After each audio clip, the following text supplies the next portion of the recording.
الحمدللہ وحدہ والصلاة والسلام علی من لا نبی بعدہ اما بعد فاعوذ باللہ من الشیطان الرجیم بسم اللہ الرحمن الرحیم فَإِذَا نُفِخَ فِي الصُّورِ نَفْخَةً وَاحِدَةٌ وَحُمِلَتِ الْأَرْضُ وَالْجِبَالُ فَدُكَّتَا دَكَّةً وَاحِدَةً فَيَوْمَئِذٍ وَقَعَتِ الْوَاقِعَةُ وَانشَقَّتِ السَّمَاءُ فَهِيَ يَوْمَئِذٍ وَاهِيَةٌ۔ ذرا دھیان میں لائیے، جب سور ایک دم پھونک دیا جائے گا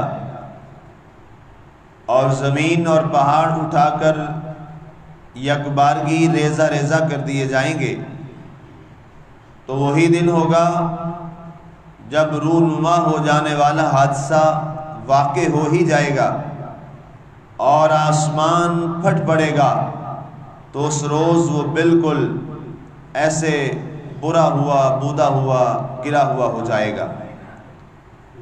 آج ہماری سورہ الحاقہ کی آیہ مبارکہ نمبر 16 تک کی تلاوت و ترجمہ کا شرف نصیب ہوا۔ سامعین، کل کی آیہ مبارکہ کا اختتام جہاں پہ گفتگو ہماری چل رہی تھی کہ اللہ تعالیٰ نے اس قوم کو طغیانی سے محفوظ رکھا اور ایک کشتی میں سوار کر دیا، مراد قوم نوح علیہ السلام کی طرف اشارہ تھا، اور اہل عرب کو یہ باور کرایا گیا کہ تمہارا وجود ان کے صلبوں میں تھا، اللہ تعالیٰ نے تمہیں وہاں سے محفوظ کیا، اور آج نسل انسانی کا جو وجود ہے وہ اسی آدم ثانی جناب سیدنا نوح علیہ السلام کے اس کشتی میں سوار لوگوں کی وجہ سے۔ اگر وہ کشتی اللہ تعالیٰ انہیں عنایت نہ فرماتا اور لوگ اس میں سوار ہو کے اپنی جانوں کو محفوظ نہ بناتے تو روح ہستی سے انسانی وجود مکمل طور پہ ختم ہو جاتا۔ اس کے بعد اللہ تعالیٰ نے ایک اور منظرنامہ جو قیامت کا ہے اس کو یہاں بیان فرمایا، ارشاد فرمایا فَإِذَا نُفِخَ فِي الصُّورِ، فرمایا جب کبھی اس کو قرآن ناقور کہا ہے، کبھی اس کو سور کہا ہے، سواد واو را۔ اب اللہ تعالیٰ فرماتا ہے یہاں نفخہ دو ہے، ایک وہ نفخہ ہے کہ جب قیامت قائم ہوگی تو حضرت سیدنا اسرافیل علیہ السلام پھونک ماریں گے ناقور کے اندر، تو اس کے بعد ساری کائنات جو ہے وہ ختم ہو جائے گی۔ ایک تو یہ ہے جسے نفخہ اولا کہا جاتا ہے۔ اس کے بعد نفخہ ثانی ہے۔ نفخہ ثانی یہ ہے کہ جب ساری کائنات کا وجود ختم ہو جائے گا، اس روئے زمین پر کچھ نہیں بچے گا، اس کے بعد حتیٰ کہ ملک الموت کو بھی موت آ جائے گی، تو پھر اللہ تعالیٰ کی ذات سب سے پہلے زندہ فرمائے گا حضرت اسرافیل علیہ السلام کو، اور پھر اسے حکم فرمائے گا اس فرشتے کو کہ دوبارہ اب پھونک مارو۔ یہ دوبارہ پھونک ماریں گے تو اس کے بعد اللہ تعالیٰ پھر سارے انسانوں اور جنات کو دوبارہ زندہ فرما دے گا۔ ظاہر ہے زمین کا وجود بھی ختم کر دیا جائے گا، آسمانوں کا وجود بھی ختم کر دیا جائے گا، چرند پرند خزند درند باقی جو کچھ بھی ہے وہ سارا ختم ہو جائے گا، چونکہ حساب و کتاب کے لیے جو مکلف ہیں وہ کائنات میں مخلوقات میں صرف دو چیزیں، انسان اور جن، اس کے علاوہ تو مکلف کوئی نہیں ہے۔ انسان مکلف ہے، یعنی انسان کو جواب دینا ہوگا اپنے اعمال کا اللہ کے ہاں، اور دوسرے جنات ہیں انہیں اللہ کے ہاں جواب دینا ہوگا۔ فرشتے ویسے معصوم ہیں، وہ ظاہر ہے نہ گناہ کرتے ہیں، نہ گناہ پہ قادر ہیں، نہ گناہ کر سکتے ہیں، لہٰذا وہ مکلف ہی اس حوالے سے نہیں ہیں۔ تو اب یہ دو جو مخلوقات ہیں، ملائکہ کو ظاہر حیات تو دی جائے گی لیکن وہ سوال جواب کا سامنا نہیں کریں گے۔ سوال و جواب کے لیے جو میزان لگے گا وہ صرف دو مخلوقات کے لیے، انسانوں کے لیے اور جنات کے لیے میزان لگایا جائے گا۔ تو اللہ تعالیٰ نے فرمایا کہ یہ نفخہ واحدہ جو ہوگا، ایک سور پھونکا جائے گا، اس کا نتیجہ کیا ہوگا؟ وَحُمِلَتِ الْأَرْضُ وَالْجِبَالُ فَدُكَّتَا دَكَّةً وَاحِدَةً، فرمایا زمین اور پہاڑ اٹھا کر یکبارگی ریزہ ریزہ کر دیے جائیں گے۔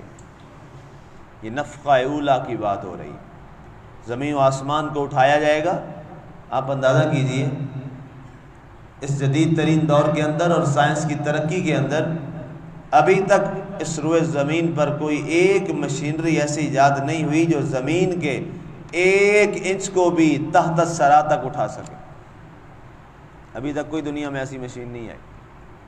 تحت الثری سے کہتے ہیں جہاں پر زمین کا اختتام ہوتا ہے. 7 زمینیں، 7 تہیں زمین کی.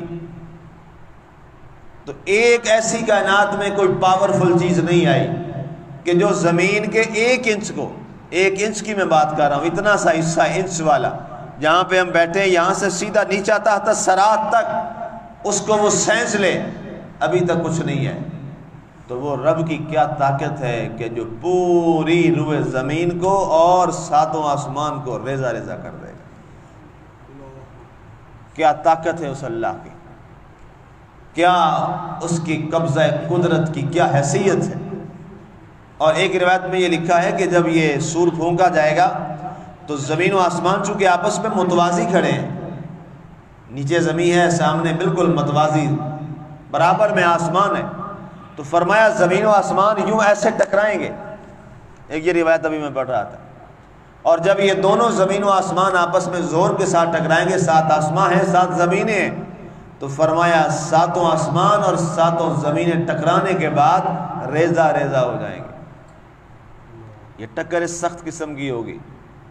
اور آسمانوں کا وجود دیکھیے، آسمانوں میں ایسے ایسے سیارے موجود ہیں کہ آپ دیکھتے ہیں کہ جناب یہ افریقہ اور اس جتنے بھی بڑے بر اعظم ہیں وہاں پہ پہلے صدیوں میں کبھی کوئی ایک سیارہ گرا تھا تو کئی 100 سال تک وہاں پر جو بچے پیدا ہوتے تھے وہ معذور پیدا ہوتے تھے. ایسی سالڈ قسم کی چیزیں وہاں پر آسمانوں میں موجود ہیں. اور اگر ایک سیارہ گر جائے زمین پر تو پوری روئے زمین پر کئی سالوں تک گندم، اناج، فصلیں اگنا بند ہو جائیں. لیکن اللہ تعالیٰ نے اس کو اٹھایا ہوا ہے. بغیر آمد ترونہا قرآن کے الفاظ ہیں. یہ اتنا بھاری آسمان اور اتنے بھاری ستارے اور سیارے بغیر آمد کے، بغیر پلر کے، جس کو تم دیکھتے ہو کس نے اٹھا رکھا ہے؟ اللہ کی ذات نے اٹھا رکھا ہے. یہ اس کی طاقت کا اندازہ ہے. چند ایک چیزیں اس نے ہمیں دکھائی ہیں، یہ ساری اس کی طاقت نہیں ہے. یہ کوئی مت سمجھے کہ زمین و آسمان کو اٹھا کے ٹکرا دینا اور آسمانوں میں اتنے مضبوط اور وزن قسم کے سیاروں کو قائم کر دینا، سورج اور چاند کو وہاں پر قائم کر دینا، اس کے علاوہ پورا ایک سسٹم ہے، سولر سسٹم ہے، نظام شمسی ہے، اس کے علاوہ اور کئی سیارے ہیں. یہ تو وہ ہیں جو ڈسکور ہو گئے، جس کو سائنس نے دریافت کر لیا. کتنے ایسے ہوں گے جس تک سائنس آج تک پہنچ ہی نہیں پائی، ان کو تو ہم جانتے ہی نہیں ہیں، وہاں تک تو ہم پہنچ ہی نہیں سکے. ہم تو صرف پہلے آسمان کی بھی ایک حد تک گئے ہیں، دنیا وہاں تک پہنچی ہے. اور آپ کو معلوم ہے کہ آقا کریم علیہ السلام سے پوچھا گیا، یا اللہ کے رسول صلی اللہ علیہ وسلم آپ یہ فرمائیے کہ یہ پہلے آسمان سے زمین کا کتنا سفر ہے؟ تو آپ نے کیا فرمایا تھا؟ 1000 سال اگر عربی گھوڑا بغیر رکے تیز رفتاری کے ساتھ چلتا رہے تو اتنا فاصلہ ہے پہلے آسمان اور زمین کے درمیان. اور آپ اندازہ کر لیجئے. اور دوسرا آسمان، فرمایا جتنا فاصلہ زمین سے پہلے آسمان میں ہے اتنا فاصلہ پہلے آسمان سے دوسرے آسمان کے درمیان. اس پر پورا میرا درس ریکارڈ ہے، وہاں سے آپ دیکھ سکتے ہیں. اس کی پوری میں نے باقاعدہ میجرمنٹ بیان کی تھی وہاں. تو 7 آسمان، یہ تو ایک آسمان ہے، پتہ نہیں دوسرے آسمان میں کیا ہوگا، وہ تو بالکل ہماری نظروں سے اوجھل. اس کے بعد تیسرے آسمان میں کیا ہوگا ہمارا تصور ہی نہیں ہے. اس کے بعد چوتھا آسمان ہے، پھر 5واں ہے، پھر 6واں ہے، پھر 7واں ہے اللہ کی ذات کا. پھر اس کے بعد کرسی، لوح قلم، اور پھر اللہ کا عرش ہے. پھر اس کے بعد اللہ کا عرش ہے. آپ تصور کیجئے، یہ تو باتیں ہمارے تصور سے بھی بہت باہر چلی جاتی ہیں. انسانی وجود بکھر سا جاتا ہے کہ یہ کیا ہے. بس پھر ایک ہی تصور آتا ہے کہ سارے نظام کو چلانے والی کوئی ذات، اتنی بڑی ذات ہے جس کو ہم اکبر ہی کہہ سکتے ہیں. سبحان اللہ. تفضیل کا صیغہ ہے اکبر عربی زبان کے لحاظ سے. جہاں پر ساری عظمتیں ختم ہو جائیں، جہاں پہ ساری بڑائیاں ختم ہو جائیں تو وہ ذات کیا بن جاتی ہے؟ اکبر ذات بن جاتی ہے. اس لیے ہر عبادت کا آغاز ہر نیک کام کا آغاز اللہ تعالیٰ نے کس سے رکھا؟ اللہ اکبر. اور انسان کو اس لفظ کے اندر اسم اعظم میں ڈوب جانے کا کہا، اس لیے کہ جب تو لفظ اللہ اکبر کی حقیقت کو سمجھ جائے گا، نماز تو بڑی دور کی بات ہے نماز کی حقیقت میں ہم جائیں، اگر نماز کی جہاں سے ابتدا ہو رہی ہے نا جی، نیت ظاہر ہے، نیت تو چونکہ زبان سے بیان کرنا یہ تو ظاہر ہے سنت ہے ہی نہیں ہے، تو ہم اپنے دنیا دار لوگ ہیں نا جی کہ ہم نماز میں آ رہے ہیں تو اس لیے زبان سے کرتے ہیں، وغیرہ حضور صلی اللہ علیہ وسلم نے تو زبان سے پڑھ کے کبھی نیت کی نہیں. یہ مسئلہ بھی ذات اچھا چلیں آگے سمجھیں. زبان سے جو ہم نیت کرتے ہیں یہ ہم اپنے لیے کرتے ہیں کہ ہمارے ذہن ایسے ہیں دنیا میں ڈوبے ہوئے، چلیں ذہنی طور پہ تیار ہو جائیں کہ ہم نماز کے لیے آ رہے ہیں، وگرنہ حضور سے ثابت نہیں ہے زبان سے نیت کر. تو پہلا لفظ جو نماز کا ہے وہ کیا ہے؟ پہلا لفظ اللہ اکبر. جو ہی اللہ اکبر کی صدا بلند کی، آپ اکیلے ہیں یا امام کے ساتھ ہیں؟ امام کی اللہ اکبر ظاہر ہے، وہ آپ کی اللہ اکبر ہے جب پیچھے امام کے ہیں. تو اس میں کیا پہلا لفظ یہ بتاتا ہے کہ اے انسان تیرا وجود تو کچھ نہیں ہے، تیرا وجود تو بہت چھوٹا سا ہے، بہت چھوٹے سے وجود کا تو مالک ہے. تو آج اس دربار میں آیا ہے جس کا نام کیا ہے؟ اللہ اکبر. اس اکبر کے یہ چند ایک کرشمے ابھی آپ کے سامنے جو قرآن نے رکھے، چند ایک ہیں، یہ سارے نہیں ہیں، چند ایک ہیں. اس کے بعد فرمایا اچانک پھر کیا ہوگا؟ فَيَوْمَئِذٍ وَقَعَتِ الْوَاقِعَةُ. پھر وہی دن ہوگا کہ جب واقع ہو جانے والی واقع ہو جائے گی، وہ حادثہ واقع ہو جائے گا. وہ واقعہ کیا ہے؟ قائم قیامت. اب قیامت قائم ہو جائے گی. اذا وقعت الواقعہ لیس لوقعتها کاذبہ. سورہ واقعہ میں بھی اس کی تفصیل جو ہے وہ بڑی وضاحت کے ساتھ آپ دیکھ سکتے ہیں. جب واقع ہونے والی واقع ہو جائے گی اور پھر اس کے واقع ہونے میں کوئی جھوٹ نہیں ہوگا، وہ مبنی بر حقیقت ہوگی، اور اس وقت انسان پھر سمجھے گا. اچھا قرآن نے وہ منظرنامہ میں بیان کیا ہے، یہ آگے ہم 30ویں بارے میں جب جائیں گے وہاں یہ آیت آئے گی، وہاں اس کی تفصیل پہ بات کریں گے. اشارتاً میں عرض کر دوں، اللہ نے جب یہ واقعہ ہوگا نا جی، تو وہ لوگ جو دنیا میں خود خدا بنے ہوئے تھے، یہ صرف فرعون خدا نہیں بنا ہوا تھا، مسلمانوں میں بھی بڑے خدا ہیں، آج بھی بڑے خدا ہیں. ہاں جی، ایک خدائی دعویٰ یہ ہوتا ہے نا کہ زبان سے کہنا میں اللہ ہوں، کچھ عمل سے بھی خدا ہوتے ہیں، اور یہ مسلمانوں میں سب زیادہ پائے جاتے ہیں. رونت، غرور، تکبر، فرعونیت، یہ کیا ہے؟ یہ خدائی دعوے اور کیا ہے؟ جب انسان میں آتا ہے تو کیا ہے؟ وہ فرعون ہے. ضرور تو نہیں ہے کہ زبان سے بندہ کہے کہ میں جیسے فرعون کہتا تھا، بلکہ یہ تو بعض مفسرین نے یہاں تک لکھا ہے، صوفیاء نے، فوائد الفوائد میں پڑھ رہا تھا، انہوں نے کہا کہ فرعون نے تو چلے زبان سے کہہ دیا نا کہ اس کا اظہار کر دیا، مسلمانوں میں تو وہ لوگ ہیں اندر رویہ فرعون والا ہی ہے لیکن اوپر سے پڑھتے کلمہ، یہ تو منافقت میں آ جاتا ہے، یہ تو اس سے بھی برا عمل ہے. تو اس لیے عجز و انکسار بھی بندہ مومن کی پہلی نشانی ہے. عجز و انکسار یہ بندہ مومن کی پہلی نشانی ہے. تو یہاں فرمایا گیا کہ جب یہ قائم ہو جائے گی نا تو کافر کیا کہے گا، بدعمل شخص کیا کہے گا؟ اب اس کو اپنی حقیقت کا اندازہ ہوگا کہ اوہ میں کیا تھا، کیا میں نے کرنا تھا اور میں نے کیا کیا.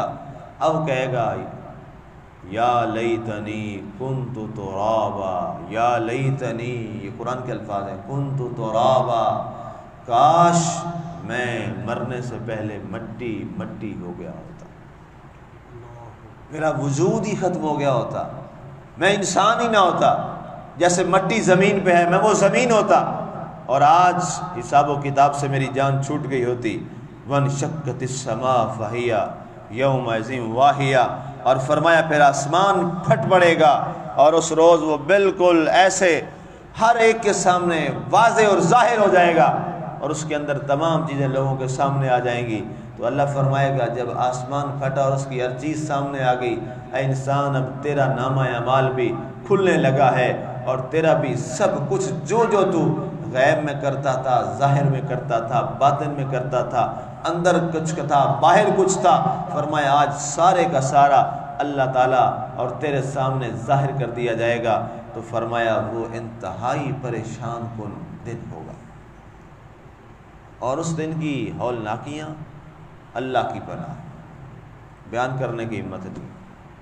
اس لیے مسلمانوں، آئیے اللہ کے حضور یہ عہد وفا کیجیے کہ زندگی ہماری بڑی مختصر سی زندگی ہے، بہت تھوڑی سی زندگی ہے، اس زندگی کو حقیقی مسلمان بنانے میں صرف کر دیجیے، اپنے آپ کو بندہ مومن بنانے میں صرف کیجیے، اور اپنی زندگی کو اس انداز میں گزاریے جس انداز میں آپ کے اور میرے پیارے نبی حضرت سیدنا محمد رسول اللہ صلی اللہ علیہ وآلہ وسلم نے اپنی پیاری سیرت ہمیں عطا فرمائی ہے۔